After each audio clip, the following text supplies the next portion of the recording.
Thank you very much. Good morning, everyone. Thank you all for coming to this session. My name is Guy Wilday. I'm the VP of Interactive Technology for Sony Pictures. I'm really excited to have this opportunity to share with you this real-time technology proof of concept project that we've been working on. We have a fantastic lineup of panelists, but before we start the discussion, I just wanted to give you a brief introduction to the project, and we're going to start with a short behind-the-scenes video.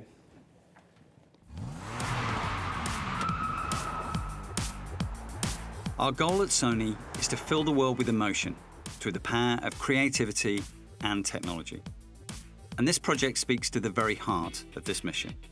We wanted to push the limits of what is possible with current real-time game engine technology, and to see if we could direct a traditional visual effects shot live on a motion capture stage.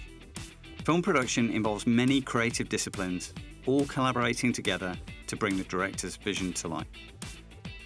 So it was important for us to find the right partners for this project. We approached Jason Reitman and the Ghost Core team, who provided the creative vision, Pixarmondo, who would bring their visual effects and real-time expertise, PlayStation Studios, who would provide the motion capture experience and their world-class mocap stages, and Epic Games, whose Unreal technology would power this experience. So the Ghostbusters real-time project is one of the most incredible pieces I've seen in a long time. It really brings out the capabilities of Unreal Engine and shows that it's possible to have final pixel quality in a fully synthetic environment. So it has taken this extremely abstract art, visual effects, and turned it into something that's tangible. It's also brought visual effects artists, like our friends at Pixarmondo, to the stage, to the set where we all work together in one unified environment. What was exciting about this project was the opportunity to really push Unreal to deliver photorealism in real time. As a director, there's nothing more important to me than performance. Pixarmondo gave me the opportunity to direct a real-life actor and get a performance out of a digital character that I would have never been able to do if I was standing over an artist's shoulder. I mean, the benefit, is really clear. All we want as filmmakers is to have more time and more scope. It's the idea that I could be on a stage and be able to set the time of day, direct my actor, and not worry about what time rush hour is going to be, what time the sun was going to go down. To have control over the environment like that really changed my view about what was possible. This has been an amazing collaboration and a testament to what is possible when different Sony groups focus together around a single shared goal. We are all excited for what we can do next.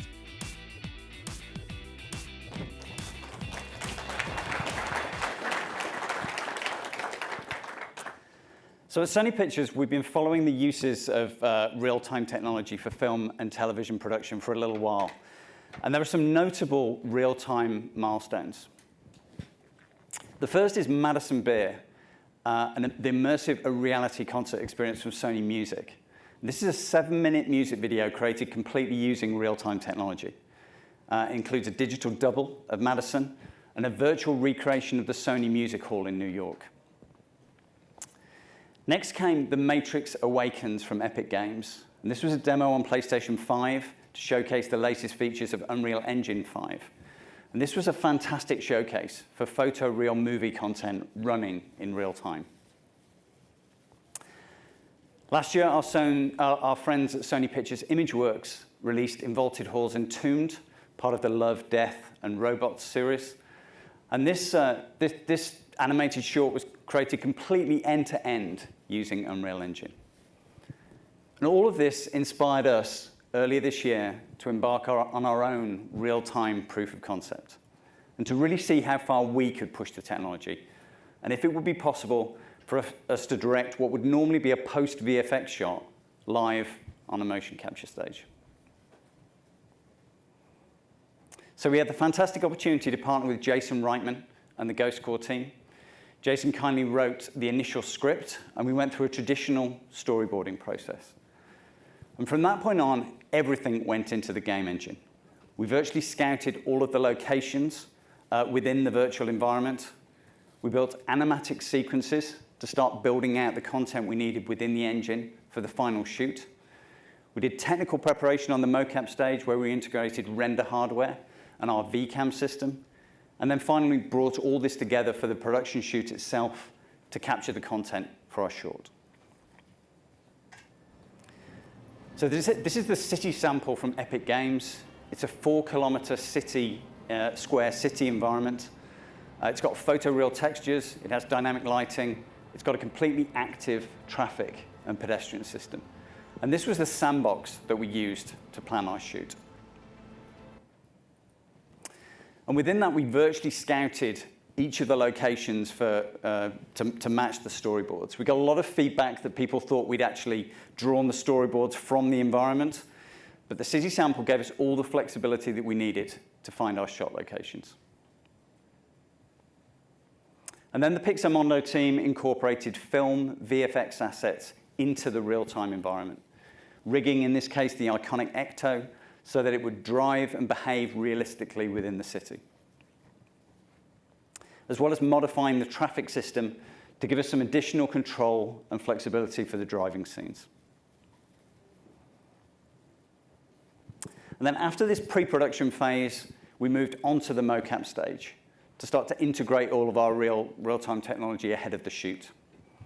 And this is where the magic really happened, seeing high-quality rendered output in real time on the preview monitors, and the amazing opportunities that this would give a director like Jason to be able to tell his stories.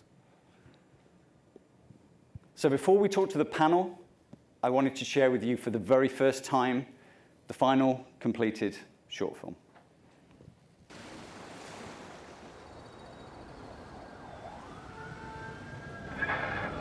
Everyone I run into. What we need is local control.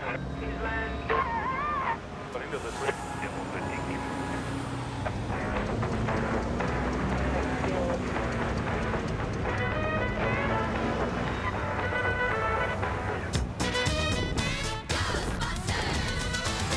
Something strange in your neighborhood.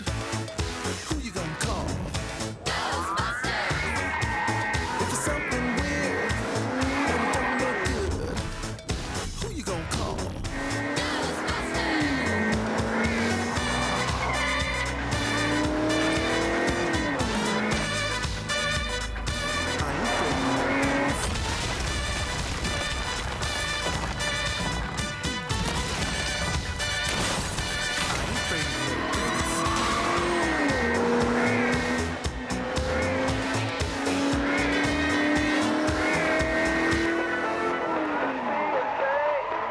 running through your head. Who you call? An invisible man sleeping in your bed. Ow! Who you gonna call?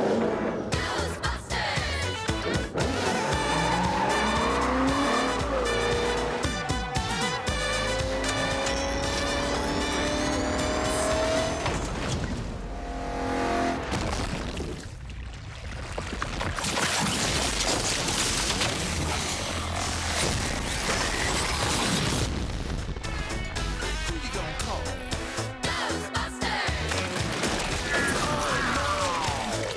Pick up the phone.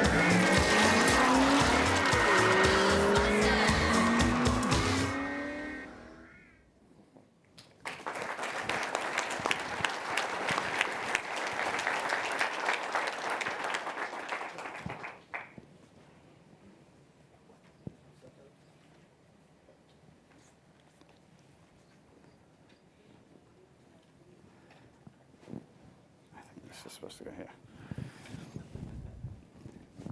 Probably me over here.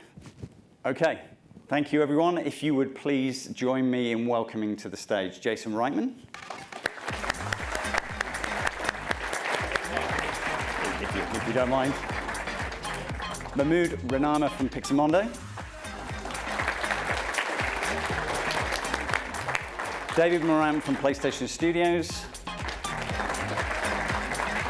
And Miles Perkins from Epic Games.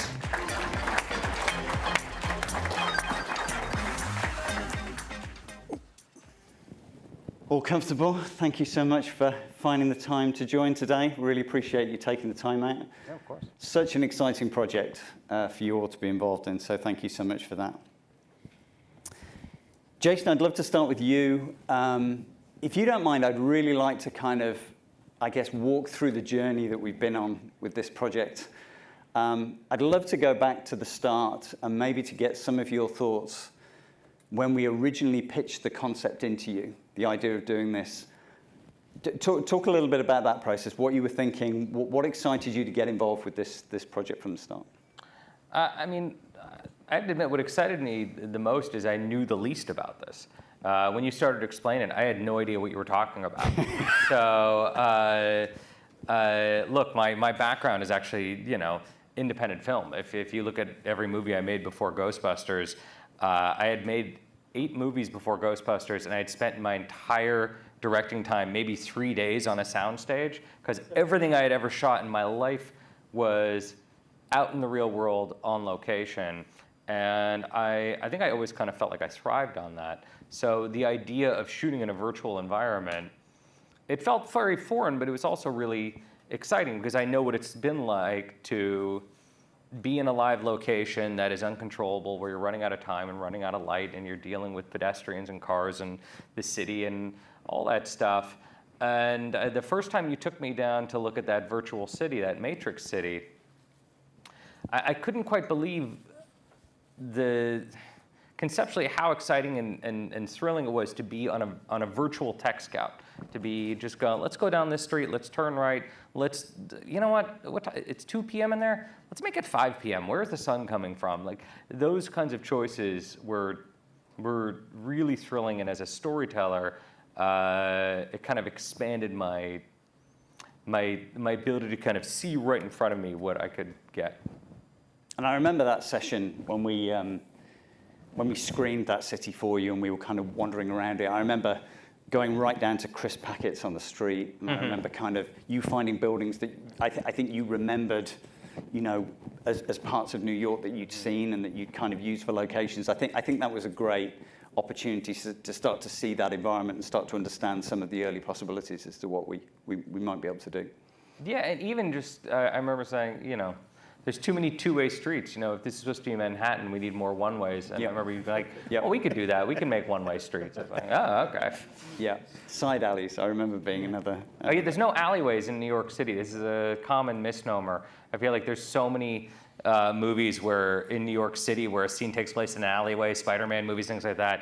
And there's actually only one alleyway in all of Manhattan. And like anything that's ever been shot in New York City, if it's like a Law and Order or whatever, is like, it's all in this one block, one alleyway. So you were very gracious with your time. We went through a pre-production process ahead of time. I know we had a lot of meetings, kind of working with the Pixarmondo team, taking your script and taking the storyboards and obviously kind of bringing them into the digital world, bringing them into the engine, incorporating them into the city environment. Do you want to talk a little bit about those meetings and any thoughts on that process? Yeah, well, I mean, I think there was a learning curve on both sides. I remember showing up with this virtual city, and I remember some of the guys being like, all right, where do you want to put the camera? And I was like, whoa, I need storyboards first. And they're like, okay, well, you could just do that here. It's like, well, it's not how my brain works. And we had to kind of step back for a second, and it was kind of an interesting moment on both sides, because I felt like at first I was like, oh, clearly I'm just going to be the student here and you're just going to teach me how this all works. And then I realized, oh no, let me teach you a little bit about how we do things on set as well. And traditionally I work with a storyboardist, who will do drawings of the frames. And then what I'll do on my films is I'll go to those locations with stand-ins and I'll give the stand-ins the script and I'll have them start doing the scene, and I'll have just a digital still camera and I'll start taking photos of the stand-ins at the exact location, lens height, and usually on a matching lens on my still camera. And we create what are called photo boards for the crew. And the crew can then look through the photo boards and not only see what a storyboard would show, but they would see, oh, this is actually what the lens would look like with a character in that location, and they can kind of build around that. And what I found we were doing was now replacing that photo board experience, taking the storyboards and going into that virtual city, and now setting up a virtual camera with that lens height, putting a stand-in virtual character there, and being able to create boards that way. Yeah. And I think, like you say, there was a lot of to and fro there. I think there was learning from both sides. I think the storyboard process, going through that process with you was a huge learning for me. and seeing how fast you could edit those storyboards, I remember being a moment for sure as part of the process. And you're right. I think all of those weeks of kind of understanding what you needed and what you were looking for within the environment was hugely helpful to delivering the final short. I think the word fast is the key word. I think we all know what it's like to go from the moment of you're writing something by hand to once you're typing it, if you're writing a script, it's almost as though if the computer can start working as fast as your brain is working, even on rewriting a sentence, you can develop the sentence faster, the paragraph faster, the essay faster, whatever you're writing. And the thrilling part of this is you're developing the story faster by your ability to move the camera, move around the city faster, because now things are moving as fast as your brain. Yeah, yeah. So let's talk about the shoot day, which was a really special day, I think. We'd obviously done all the prep leading up to that. Talk about your impressions when you arrived on the mocap stage for the first time, and what were your expectations about that day? Well, first of all, it's like lovely, I'm used to, and look, I love old Hollywood. I love the old stages of Hollywood, so I do like those like 1930s buildings with old wooden rafters with scary graffiti up there, and and everything feels a little bit like a tinderbox, but. It was this carpeted room with air conditioning, and it's like, my first impression was like, oh, I can direct in my socks. This is like really nice. But then also from just, obviously from a technology point of view, which I think is probably more what you care about than my level of comfort while filmmaking, was the idea that not only could I experience, and look, I had done this a little bit. I've visited, Jon Favreau's stage, and I've seen a little bit of what it's like to hold a virtual camera.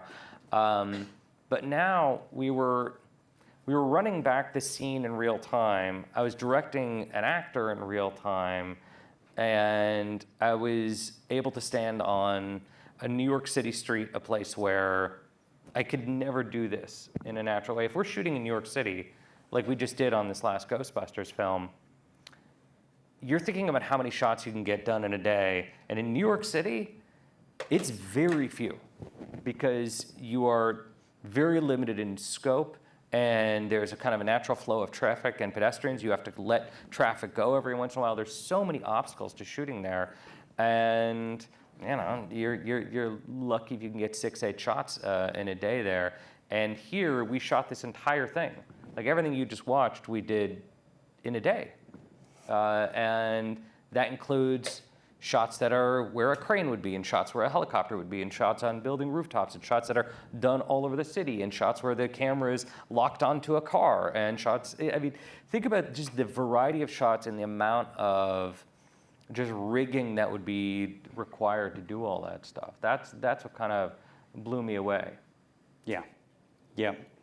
And what was it like working with, I guess, real-time preview, being able to see the performance immediately in the VCam monitor and on the preview monitors? Look, I think the truth is that it's a preview of what is to come. And, I would love Stay Puft to be more emotionally responsive to the actor, but you can see where it's going. There's this possibility of working with real talent and working with an actor, which is what I'm used to doing, and getting a real-time translation between what the actor is doing and what your digital character is doing. As a filmmaker, that's what I'm always looking for. I have a story in my head, but I'm not a gifted actor. I'm not a gifted musician. I'm not a gifted seamstress or set builder and I can't draw to save my life. Literally, I would die.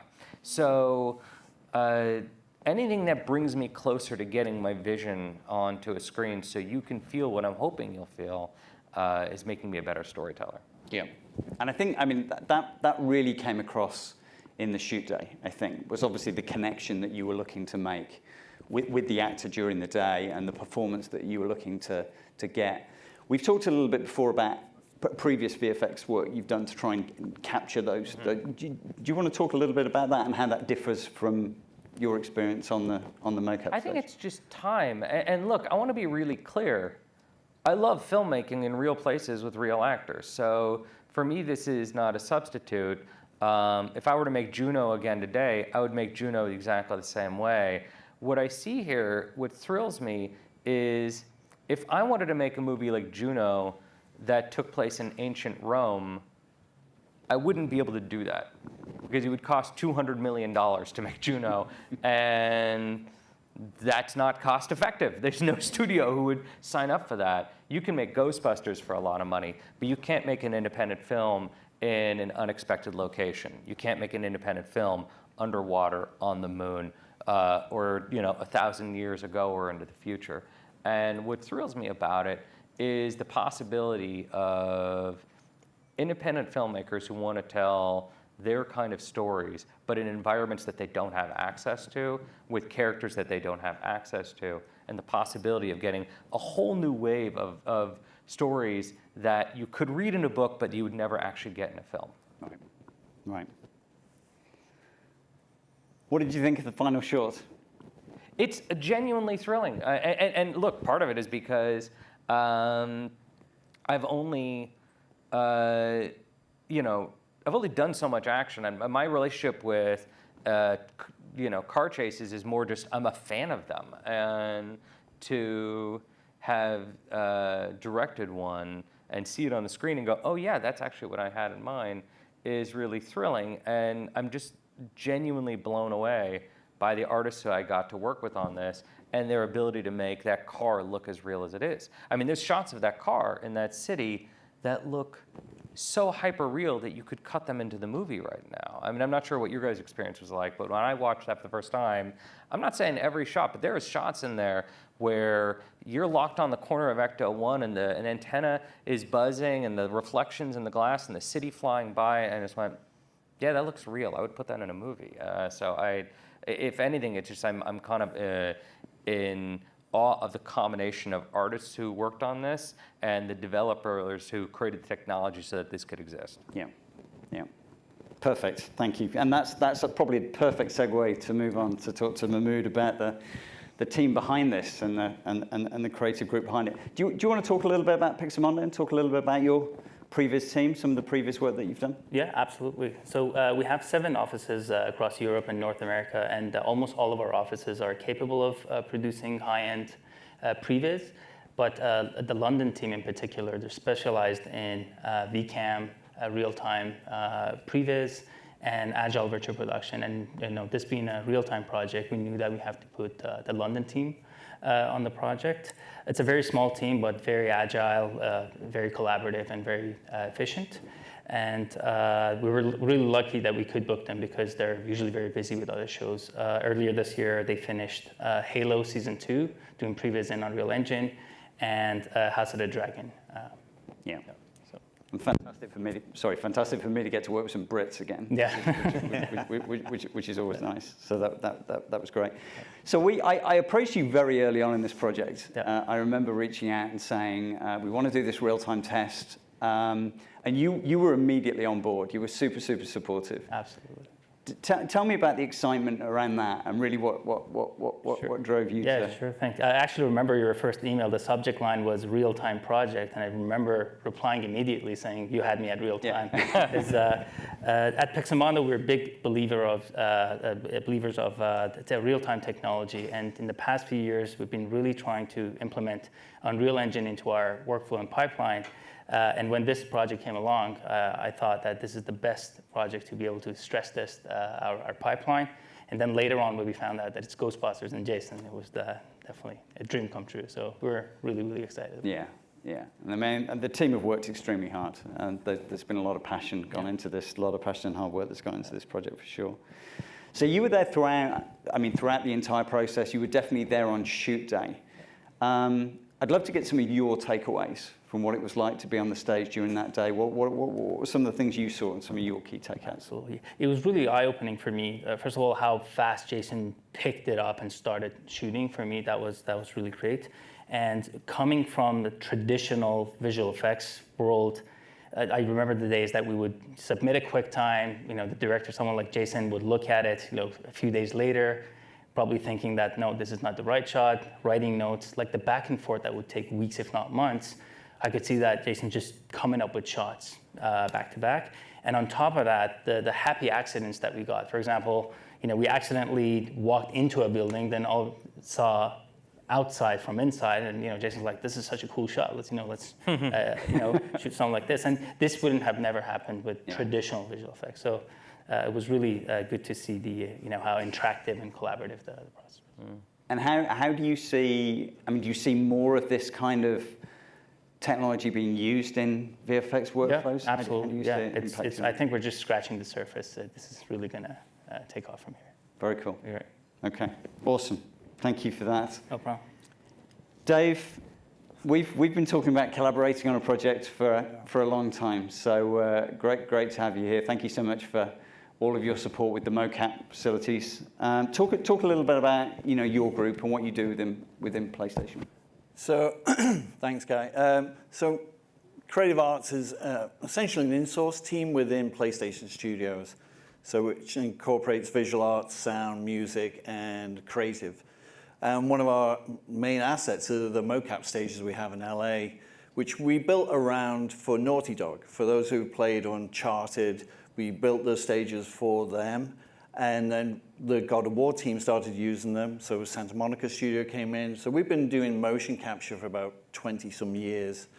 And it was interesting you showed some of those, the history line. We worked on the Madison Beer project with Sony Music. We worked on the piece for Love, Death and Robots. So we had a lot of experience going into this project with those projects behind us. And so when you came to us and said, we want to do this, we thought, we already understand most of this, and we were working with Unreal Engine at that point as well. So plugging the pieces in and just getting ready for when Jason came on and the team arrived at the stage, we felt pretty prepared, but you just don't know what to expect on the day. And especially, it's interesting for actors to be in a space that doesn't really have any physical, desks or chairs. You're in a void in some ways.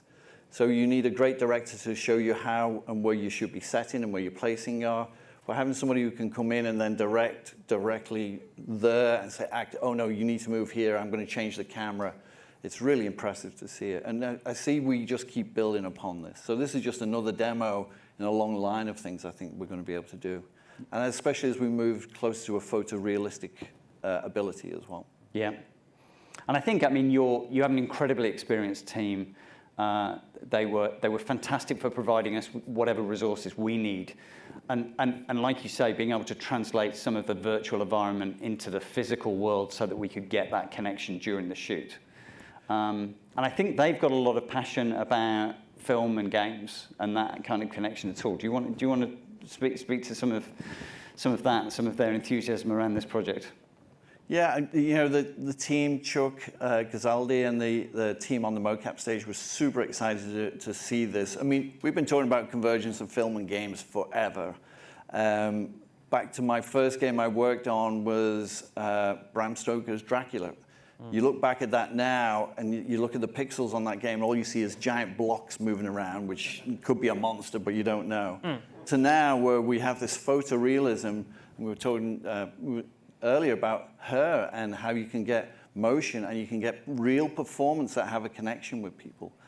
So I think these technologies are merging, and I'm curious for Jason, you said it was great being on the stage, but as an indie filmmaker, were you able to just like jump around and change the shots as you went? You weren't stuck to your storyboards of timing?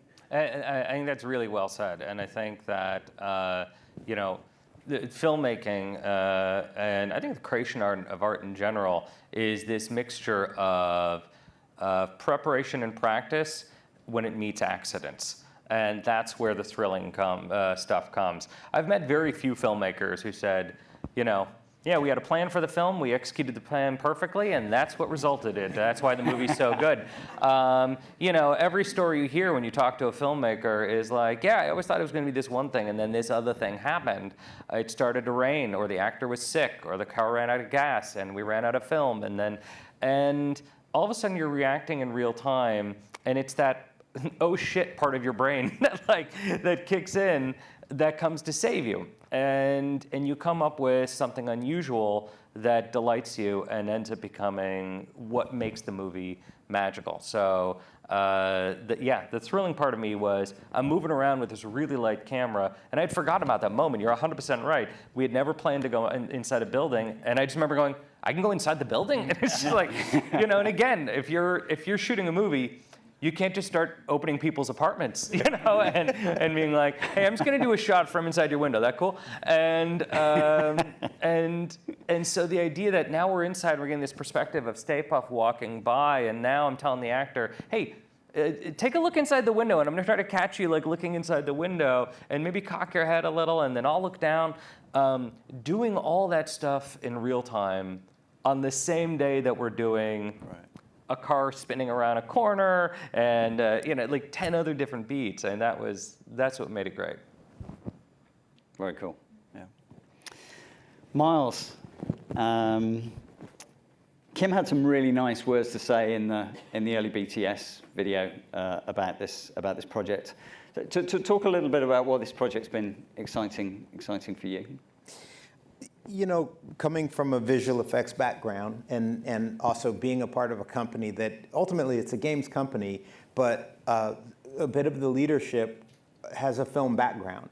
And understanding what goes into telling a story, the happy accidents, the challenges that you have sometimes in trying to convey a message to a team of people.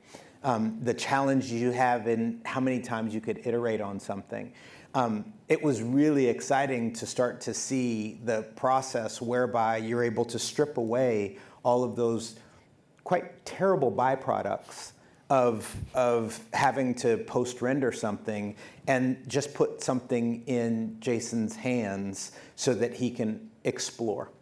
And for us, that's just absolutely an amazing thing. And it's not only from the perspective of rendering, it's actually from the perspective of, no, this is actually a physical world that has physics and if-then happens and all of these other things that I think, again, like Mahmoud said, we're just scratching the surface on what this really is going to be. So, you know, for us to see this, not only is it really exciting to see what can be done now, but it invigorates us to go back and the developers to start creating things for that next thing and the next.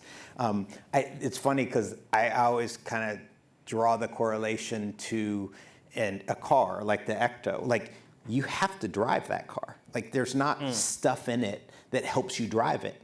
You have to drive it. And nowadays, there are cars that we all have now that kind of drive for you a little bit. So a terrible driver can drive pretty well. And I think, not that they're necessarily the terrible people there, but how can you get someone to engage so that the technology falls away, right? So that just the poetic nature of telling a story is in the forefront, and that everyone who is experts in their field is able to contribute. Like, forget about it. That's awesome. That's just amazing. And how important, happy accidents has come up a couple of times, how important is real time to that process, do you think? I think it's absolutely critical. Again, in visual effects, we've been building 2D images, bloop, bloop, and you know how many shots, and nope, you can have 4 shots, you can't have 5, you know, and like you have this and everything's budgeted that way, but what happens when you enable teams to make the 4 square miles and that we can go around and start to look at things the way you would in the real world? And to me, that is just, it's so incredibly freeing. And also to be able to, you know, move the team and everybody and do a set like somewhere else where you got a crane and you have all these other things, I think it's really empowering. There was a filmmaker that I heard from, and he said that he, with a very small team, plans everything and has it all written down and everything, and when he goes into shoots, he puts it in a drawer, his plan, and then goes and just shoots. Right. And that's just because it's like, okay, I know that I can do it all, but no, I'm gonna work with the team and we're all gonna bring our best self to the set and we're gonna do something that is gonna happen in that moment. And to me, that's what artistry, and that's what creativity is all about, really. Creative is a process, and not everybody has the same process, but how do you free that process up for everybody to participate? Again, I get excited about this stuff. It's amazing. Again, I've been here since the early 90s at SIGGRAPH. This is a whole nother world now. It's amazing. And the city asset obviously was very important. You mentioned it earlier. Our shooting location certainly saved us a lot of time, got us a really good head start on this project. Talk about the importance of that asset, releasing that asset into the world, and again, where you think that process is going to go with these large photoreal assets. I think we've been as kind of insular in how we approach things, where everything is proprietary. And it doesn't serve the purpose of the community. I mean, we've always had backlots, and that alley you're talking about, has been shot so many different ways, and it's such you can actually buy trash for that alleyway, which is another amazing thing. There's someone who has a whole business behind cleared trash that you can put in the alleyway. But again, there are all these things that you have. And ways of going about, shooting and everything. And I think for us, being able to free that up and being able to give something like that city sample and then starting to see how other people are using it, that is really exciting, because I think we are a community bringing people together. That's what filmmaking is. It's a community of people coming together and coming at it from a hyper proprietary way. It doesn't serve everyone always. So I encourage people to share and see what someone can do after. Very cool. Yeah, and obviously we're very grateful for that. You putting that sample out into the world, for sure. It's been a lot of fun walking around those streets. I think one of the things that's most excited me about this project has been the opportunity to collaborate with so many different groups, and I think bring those groups together to deliver this project. So question for anyone really. I'd love your thoughts on how this collaboration's been and what it's been like to have all these groups collaborating. Jason, I don't know if you want to talk about what it's been like working with these teams. I mean, I'll be honest, this was an introduction for me to almost all these groups. So again, I feel like I come from a very traditional form of filmmaking. So this was very eye-opening as far as the possibility. I had no idea how developed Unreal was. And a real-time city. The first time you toured me through that city, I just genuinely couldn't believe it. And I play a lot of real-world video games, so it's not as though I'm unaware of this stuff. But the idea that it could be incorporated into storytelling was eye-opening. Yeah, I think it was pretty great. I think every group brought a very unique perspective and their expertise, and I think we all learned a lot from each other. One thing I learned from Jason, that in the beginning we were trying to make the virtual camera really small, very light. First thing Jason said, no, I like the weight, I want that. So, when you start collaborating, these are the things that you really pick up. Yeah. I think back to you, Guy, a little bit. I mean, you had a vision of what this could be, and you had the ability to look across the Sony entities and see who you could pull into this project. And that took somebody with that vision and drive to see that through. And because I still do this. I've been with Sony forever, and I'm still picking up rocks and going, what's this under here? Who's doing that over here? And there's a lot of that. So having somebody who can oversee that and say, okay, we can pull these threads and create something unique. But yeah, it was great working with the different teams. We've not had access to each other because everybody's somewhat siloed. So we're breaking some of that down. So that's what's exciting. Yeah, thank you. I love the feedback, to be honest, is that seeing what works and what doesn't work and getting ideas. And, Jason's approach is different than someone else's approach, and you're learning every single time you go through that. So, and again, working with the Pixo team and seeing people who have been a little bit more traditional in the past just absolutely enthusiastic about doing something in a very, very different way, and seeing that kind of spark that I remember from early days of CG, and seeing that same spark now where someone's like, wait a minute, I can do whatever I want here and I don't have to abide by the factory assembly line. Right. Oh, wow. You know, so that to me, I don't know, again, I wake up every morning genuinely excited about what the day has in store and the years ahead. Yeah. Just wait till you work with Michael Bay.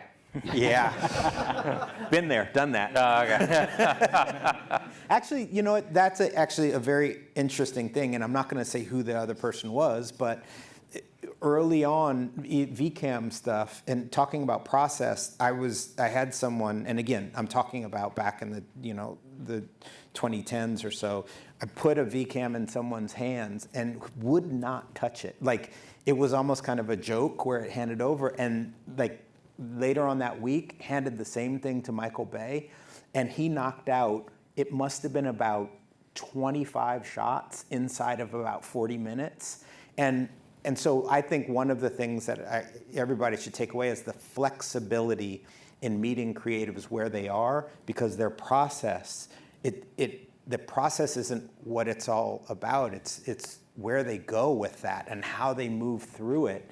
And I think that, again, seeing how you engaged with it, that might be different than someone else, but you're giving all of the tools, right? You're giving all the hardware, the stage. Yeah. So that's a really interesting point, because these tools are now for the next generation of filmmakers.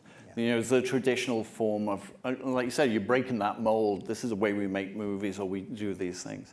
So for new people coming in, next generation of filmmakers, like, they'll hopefully embrace this technology and make their own movies that we wouldn't have seen before. Who are the next Spielbergs, next Jasons? Who's that next generation that are coming through and doing great and interesting things we haven't seen before? And it's crazy accessible right now. That's the other thing that is just, it's kind of bonkers.